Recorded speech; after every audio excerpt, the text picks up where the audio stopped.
to opportunity, not to obligations. Somewhere along the way, though, it turned into a business.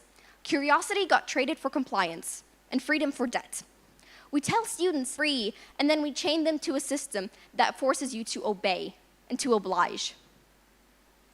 That's not education. Real education should set minds free.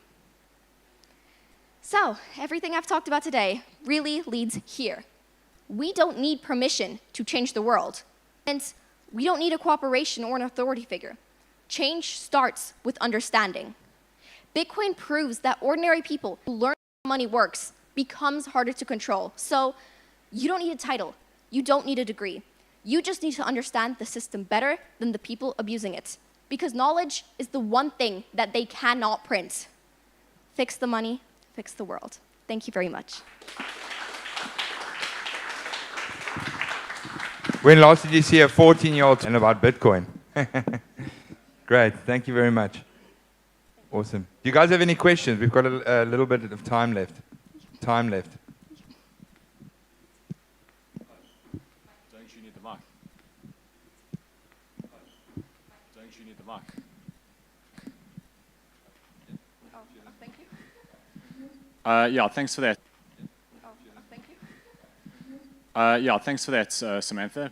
Samantha, brilliant talk. I took a picture of your dad. Brilliant talk. I took a picture of your dad and yourself and sent it to my kids and said, when will my daughters join me at a conference? And one has put their hand up, so they'll be coming next time. Thanks for that. Question. Have you tried to, or have you spoken about the whole? Have you tried to, or have you spoken about the whole education system? If so, I've tried at multiple schools. So the first school that I mentioned it to completely basically ignored it. They said, yeah, okay, great, this is your thing, you can do this at home, but not in our system. They told me I could maybe hold an assembly and talk to my peers about it if I wanted to. And then they realized what I was actually going to tell them. They said, fuck no, you can't do this. You can't do this to us. So I completely gave up on that school.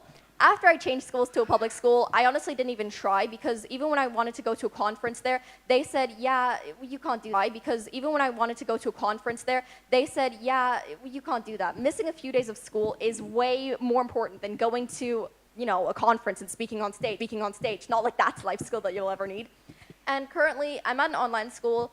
I've talked to some of my teachers about Bitcoin just because they mentioned it, and let's just say they have the wrong idea, so I had to correct that real quick in front of everyone, because I'm a smartass like that. I got it from my dad. And yeah, I hope that answers your question.